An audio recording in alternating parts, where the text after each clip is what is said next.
नमस्कार मित्रों। आज आपके लिए मैं इस चैनल के अंतर्गत लेके आया हूँ माध्यम से खाने की 3 गतियाँ। तो आप लोगों ने देखा है कि आजकल बहुत सारी वीडियो भी शेयर हो रही हैं, तो मैं आपके लिए बहुत कुछ ना कर खाने की 3 गतियों के ऊपर बात करूँगा कि हम जो भोजन करते हैं उसका क्या होता है। तो मैंने इस पे बहुत लोगों ने पूछा भी कि हम तो मेरे पास कंप्लेंट भी आई थी कुछ लोगों की कि हमारे बच्चे बहुत खिला रहे हैं, सब कुछ खिला रहे हैं, लेकिन वो उनका वजन नहीं बढ़ रहा है या मोटे नहीं हो रहे, तगड़े नहीं हो रहे। इसी तरीके से कुछ लोग बोलते हैं कि हमें परेशानी हो रही है, मोटापा बढ़ गया है, वजन कम नहीं हो रहा है।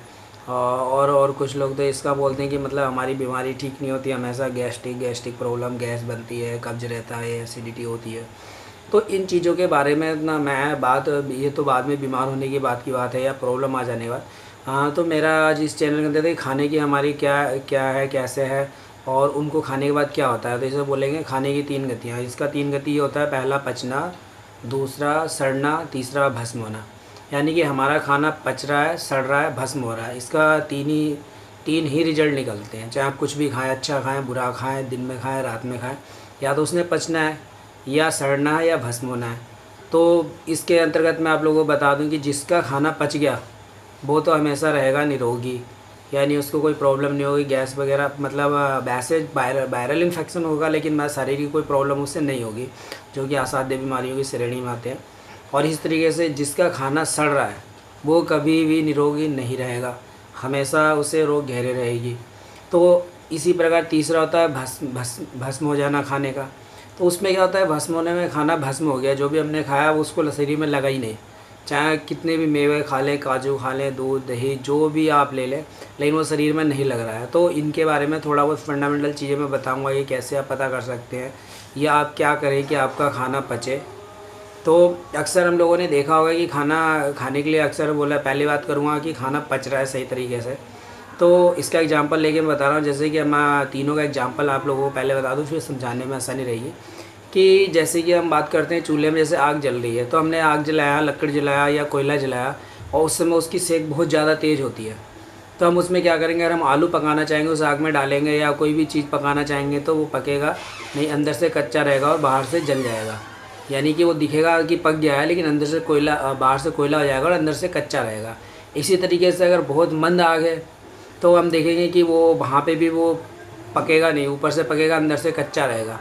हाँ, मतलब दोनों तरीके से वो कच्चा ही रहना है। और अगर हम एक मीडियम आंच होती है, जिसे कि बोलते हैं खाना बनने के बाद जो आंच बचती है, आग थोड़ी देर लो ख़त्म हो जाए, उसके बाद जो बिना लो की आग होती है उसमें कोई भी चीज़ पकाएं, चाहे वो आलू, मैंने आलू का एग्जांपल दिया, तो बहुत अच्छा पकता है, खुशबूदार होता है, उसमें से सुगंध भी आती है।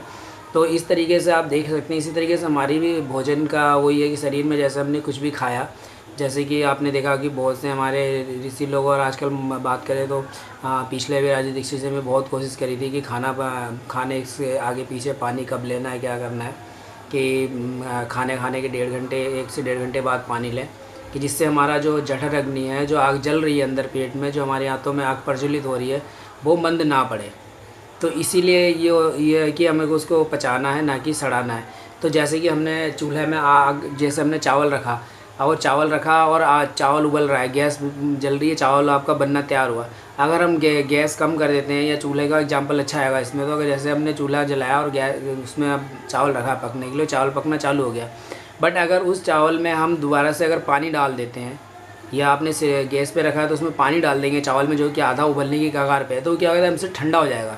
फिर वो कुछ चावल कच्चे रहेंगे, कुछ पकेंगे, और सारा एक साथ नहीं पकेगा, यानी एक बराबर चावल की मात्रा नहीं पकेगी, कुछ कच्चे रह जाएंगे, कुछ पक जाएंगे। और इसी तरीके से अगर पानी उबलेगा ही नहीं, आंच बहुत कम रहेगी, तो भी काफ़ी टाइम लेगा, पचेगा नहीं पचेगा। और अगर बहुत तेज़ आंच कर दिया तो नीचे चावल लग जाएगा, जल जाएगा तले में, चाहे पानी कितना ज़्यादा भी डाल दें, आप घी डालें तो भी तले में लगेगा।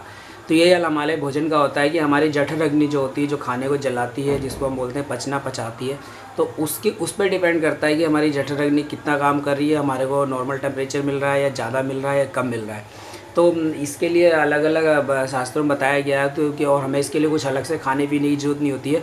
बस हम सीजन की सब्जियां और सीजन में जो चीज़ें मसाले पैदा होते हैं, वो मसालों में ही सारा राज छिपा हुआ है कि कौन से मसाले कब खाने चाहिए, सब डिसाइडेड है। और उसी मसालों के हिसाब से आप देखेंगे तो अगर आप खाते पीते हैं तो आपकी पाचन शक्ति हमेशा सही रहती है। जैसे मैं बात करूँ तो जैसे हमारी जठर अग्नि को प्रभावित करने वाले मसाले हैं, मेथी है, अदरक है, और मिर्च है, तो ये बहुत सारी चीज़ें घर में, हल्दी है, धनिया है, तेज़पत्ता है, दालचीनी है, ये सब हमारी जठराग्नि को और हमारी पाचन क्रिया को कहीं ना कहीं प्रभावित करती है। और इनका एक समय होता था कि हमें कब लेना, जो चीज़ नेचर में जब हो रहा है वो चीज़ तब लेनी चाहिए। जैसे बोलते हैं सीज़न के फल खाने चाहिए, सीज़न की सब्जियां खानी चाहिए। इस तरीके से जो अवेलेबल आसानी से हो जिस सीज़न में, वो चीज़ हमें तभी खाना चाहिए। एग्जाम्पल के तौर पर बताऊँ, जैसे अदरक है, अदरक हमारा नवंबर से लेकर मार्च तक रहता है, मार्केट में भरपूर रहता है। मार्च के बाद वो ख़त्म हो जाता है, वो पुराना जो रखा होता है स्टोर करके वही आता है। तो इसका क्या मतलब है कि इस समय हमारे शीत ऋतु होती है, हेमंत ऋतु होते हैं, शिशिर ऋतु, तो इसमें ठंड रहता है, तो बाहर का टेम्परेचर कम रहता है, अंदर ज़्यादा रहता है। तो इस तरीके से जठराग्नि जो कम होती थी, ये लोग उसको तेजित करते हैं, जो अदरक वगैरह है, तो ये इस समय लिया जाता है। इस तरीके से गर्मियों में बोला गया मट्ठा लो, मट्ठा वगैरह हम लोग लेते हैं, तो उससे हमारी पाचन शक्ति सही होती है। ऐसे ही बाकी बरसातों में दही का सेवन मना है, क्योंकि उस समय विषाणु जो ज़्यादा होते हैं, जीवाणु जो हमारे फ़ायदेमंद, उनकी संख्या ज़्यादा हो जाती है, दही में तो नहीं लेना चाहिए। तो उस समय दूध ले सकते हैं हम लोग मेन रूप से। और तो इस तरीके से ये खान पीन में हम संबंध रखेंगे और इसका तालमेल बना के रखेंगे तो बहुत बढ़िया रहेगा। तो मैं खाने की 3 गतियाँ बता रहा था कि पचना, सड़ना। जिसका खाना पचता है वो हमेशा स्वस्थ रहेगा, उसे कोई रोग नहीं आएगा। और जो जिसका खाना नहीं पच रहा है, तो इसकी पहचान ऐसे होती है, जैसे बाहर से एग्जाम्पल बताया मैंने, शरीर को बता रहा हूँ कि जैसे हमने खाना खाया, खाना खाने के बाद हमने अगर ऊपर से गटागट पानी पी लिया, पूरा ढकार गिलास पी लिया, तो जैसे हमारी जठराग्नि प्रज्वलित हो रही थी खाना पचाने के लिए, वो बुझ जाएगी। यानी वहाँ कीचड़ हो गया और धुआं हो गया। जो धुआं बोलते हैं, आग जलती, आग में पानी डालेंगे तो धुआं उठेगा, तो धुआं ही हमारा गैस एक तरीके से। और गैस क्या है, वो शरीर में ऊपर भी जा सकता है, अर्धगामी और अधोगामी दोनों तरह के होता है। तो उसे जहाँ से रास्ता मिलेगा जाएगा। अगर ऊपर जाएगा तो खट्टी ढकारें आना और सीने में दर्द होना, सिर में दर्द होना, ये चीज़ें लक्षण होती है। और अगर नीचे गया तो वो फिर पाद के रूप में बाहर निकल जाएगा, कोई प्रॉब्लम नहीं होती है। इसी तरीके से अगर हमने खाना खाया और बोलते हैं कि हमारी जठराग्नि बहुत तेज़ प्रज्वलित है, बहुत ज़्यादा, तो हम क्या करते हैं, कुछ भी खाते हैं, भस्म हो जाता है। वो पचता नहीं है, बल्कि जल जाता है डायरेक्टली। एक तरीके से बात करें तो डायरेक्ट जल गया। जब जल गया तो उसमें से कुछ जितने भी हमारे रस हैं, उस मिनरल्स वगैरह हैं, वो हमारे शरीर अवशोषित नहीं कर पाएगा, रस बनेंगे ही नहीं। जब रस बनेगा ही नहीं तो मांस नहीं बनेगा, क्योंकि इन चीज़ों का कम्बिनेशन होता है, रस से मांस, मांस से अस्थि, अस्थि से मज्जा, मज्जा से वीर्य। तो इन अगर पाँचों में से एक भी कम्बिनेशन टूटता है तो हम लोग बीमार हो जाते हैं, या शरीर अस्वस्थ हो जाता है, या कमज़ोर हो जाता है। तो जब पहले ही रस हमारा मुख्य नहीं बनेगा, सब जल गया, तो नहीं, तो फिर हमारे शरीर में भस्म हो गया, तो बच्चे को नहीं लगेगा या आदमी को नहीं लगेगा, वो हमेशा पतला ही रहेगा, चाहे वो कितना खा ले। तो इसको हम भस्मक रोग भी बोलते हैं। जो भस्म हो जाता है इसको भस्मक रोग भी बोला जाता है। इसका इलाज भी आयुर्वेद में बहुत से इलाज है। और इसी तरीके से अगर आपका खाना नहीं पचता है, आपको गैस बनता है, यानी तो पचा रहता है, तो उसके लिए भी हमारे पास इलाज है। और आपका खाना पच रहा है तो कोई प्रॉब्लम नहीं है।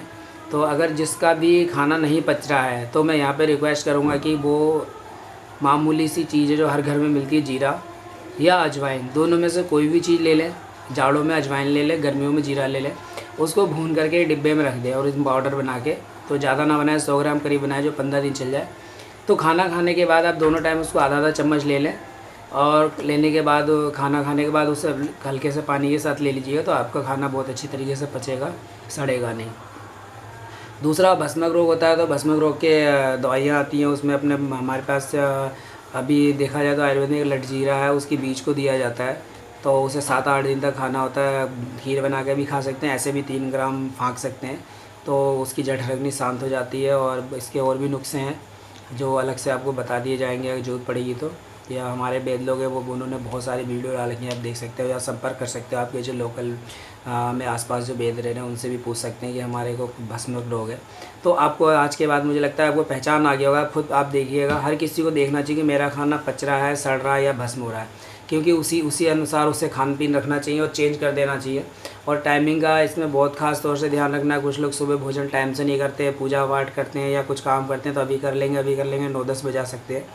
तो उनसे मेरी रिक्वेस्ट है कि सुबह उठते ही कुछ ना कुछ ले लें, चाहे वो दूध ले सकते हैं, दूध तो शाम को ही लेना चाहिए। वैसे दही ले सकते हैं, दही बहुत बढ़िया है। मट्ठा ले सकते हैं सुबह अगर कुछ खाना नहीं है तो, इसके साथ खाना अगर भरपूर मिले तो सही है। क्योंकि हमारी कल्चर में कभी भी नाश्ता नहीं था, जो कि आजकल कल्चर में खाने में नाश्ता हो गया। पराठे बना दिए, बंद को रोस्टेड कर लिया, डबल रोटी बना दी, और भी बहुत सारे फास्ट फूड है, पता नहीं, रस खा लिया, मैगी खा लिया, पिज्ज़ा बना लिया। सुबह हम ऐसी चीज़ें अपने अंदर डाल लेते हैं जो कि हमें लेनी नहीं है, जो हमारा शरीर एक्सेप्ट नहीं करता है, पर ज़बरदस्ती डालते हैं और नतीजा होता है कि फिर हम बीमार रहते हैं और फिर बच्चे भी ऐसे ही रहते हैं। और आजकल माँ बाप कहते हैं हमारा बच्चा ये नहीं खाता, वो नहीं खाता, दिन भर फास्ट फूड खाता है। तो उनके लिए बच्चे दोषी नहीं है, माँ बाप ही दोषी हैं। बच्चों को कुछ नहीं पता होता है कि वो फास्ट फूड क्या है, इसके खाने से क्या होगा। वो तो आपने जो बचपन में खिलाया। और माएँ आजकल क्या करती हैं, खुद परेशानी की वजह से कि बनाना पड़ेगा, इसलिए वो अच्छे पकवान पराठे नहीं बनाती और वो डाल देती हैं सब पिज्ज़ा उज्जा की आदत डाल देती हैं, मैगी होगी की। तो मैं हर वीडियो में बोलता हूँ कि बच्चों को कम से कम दें। और इसी के साथ ही एक चीज़ और आपको बताऊं कि हमारे यहाँ ट्रेडिशनल तीज त्यौहार होते हैं, चाहे किसी भी धर्म के हों, किसी भी जाति के हों, किसी भी क्षेत्र के हों। तो हर क्षेत्र में अलग अलग त्यौहार मनाए जाते हैं। और उन त्योहारों पे जो खान पान बनता था, उससे पारंपरिक भोजन जो बनता था उसको बरकरार रखें, क्योंकि उसमें कहीं ना कहीं वैज्ञानिक कारण छिपा हुआ है। वो मौसम के हिसाब से बहुत सही थे और आज भी चलने चाहिए। और कुछ चीज़ें जो हो रही हैं हम उससे डाइवर्ट करेंगे तो हमारे लिए नुकसान होगा। अभी तो हम थोड़ी बहुत प्रॉब्लम झेल रहे हैं, कब्ज़ की, गैस की, शुगर की, डायबिटीज़ की, अर्थराइटिस की। आने वाले समय में और भी नई नई बीमारियाँ पैदा होंगी और पूरे आप सोच सकते हैं कि क्या हाल होगा जब हम लोगों का ये स्वास्थ्य के मामले में हाल है। तो इसीलिए आपको मैंने सिर्फ इस वीडियो का बनाने का मकसद मेरा यही था कि आप जान लें कि आपका भोजन पच रहा है, सड़ रहा है या भस्म हो रहा है। उसी हिसाब से आप किसी अच्छे वैद्य से सलाह ले सकते हैं या किसी अपने पर्सनल डॉक्टर से सलाह ले सकते हैं और अपने खान पान को सुधार दीजिए तो बहुत सही हो जाएगा। और इसी के साथ ही मैं बता दूंगा कि अभी एक मैं छोटी सी एग्जांपल देना चाहता हूँ। अभी हमारे एक दोस्त है, हम देहरादून गए थे, तो उनको भी IBS की प्रॉब्लम थी, जिसे डॉक्टर बोलते हैं लिहाजा हम उसे बोलते हैं सेंगेड़ी या पेचिस या आवाना। तो उन्होंने सिर्फ सूर्य निकलते ही मट्ठा पिया और गेहूँ का खाना छोड़ दिया था, गेहूँ की रोटी खानी छोड़ दी, चने के आटे को पिसवा कर खा रहे थे। तो उनका 4-5 दिन में बहुत अच्छा रिजल्ट आया। उन्होंने मुझे फीडबैक दिया, बोले कि बहुत है 20 साल से प्रॉब्लम था, मुझे कोई फ़ायदा नहीं होता, मैं 50% के लगभग मुझे फ़ायदा हो गया सिर्फ 4-5 दिन में। तो आप लोग खुद सोचिए कि खाने पीने से हम कितना कर सकते हैं, जो कि दवाइयाँ इनके लिए कुछ काम नहीं करती हैं, लेकिन हमारे खान पान से ही सब कुछ हो सकता है। तो आप अपने किचन में मसाले अधिक से अधिक रखिए। और मैं आप लोगों से कहना चाहूँगा कि साबुत मसाले ज़रूर रखिएगा। जैसे पुराने आजकल ये पैकेट बंद मसाले हैं, इसमें पता नहीं होता है, जो चीज़ सस्ती होती है वो बहुत डाल देते हैं, जो नहीं होती है वो थोड़ी बहुत मात्रा डालते हैं। तो अपने घरों में दालचीनी, मेथी, अदरक पाउडर और हल्दी, धनिया, ये सब साबुत रखें या पिसा हुआ अलग से अपना पिसवा सकते हैं। तो इसको खाते रहिए और स्वस्थ रहिएगा। और मसाले और सब्जियों के द्वारा ही अपने शरीर को स्वस्थ बनाना, निरोग रखना है। और किसी को भी अगर भस्म रोग वगैरह के बारे में प्रॉब्लम हो या कन्फ्यूजन हो तो मुझसे कमेंट के माध्यम से पूछ सकता है या मेरा फ़ोन कर सकता है, जो कि मेरे गूगल में भी अपडेट रहता है। महेश नाम से डालेंगे तो वहाँ पे मेरे नंबर भी अपडेट है, सब कुछ है, तो आप ले सकते हैं और देख सकते हैं। बाकी आपको अगर कुछ जानकारी चाहिए तो जितना संभव होगा, जितना मुझे होगा, आप लोगों को शेयर करने के लिए मैं तैयार रहता हूँ और आपको करता रहूँगा। इससे ज़्यादा आपने मेरा वीडियो देखा, धन्यवाद।